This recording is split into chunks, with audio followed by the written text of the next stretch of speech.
Asthma झाला तर is it curable with respect to homeopathy?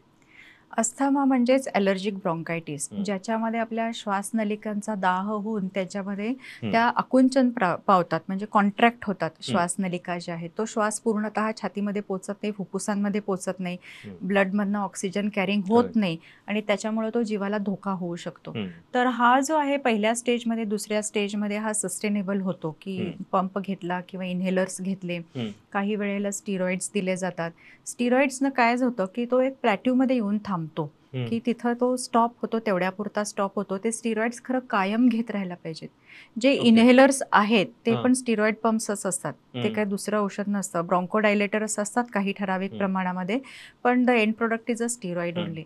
तर ते किती वर्ष घेणार? त्याचे काय साइड करेक्ट. इफेक्ट्स हां. असतील, मी काय त्यातली तज्ञ नाही, पण त्याचे साइड इफेक्ट्स असतीलच. हं. तर ते साइड इफेक्ट्स टाळण्यासाठी homeopathy is the ultimate solution, solution. की ज्यानं हा आजार जरी जेनेटिक असला, हं, तरी सुद्धा पूर्णतः मुळासकट तो जाऊ शकतो. हं, म्हणजे ते तुम्ही जे काही डी-एन-एचं ओझं तुम्ही तुमच्याबरोबर हं, जे घेऊन आलेला आहात, ॲलर्जिक ब्रॉन्कायटिसचं, हं. ते ओझं ह्याच पिढीमध्ये टाकून देता येतं आणि दॅट इज विथ होमिओपॅथी.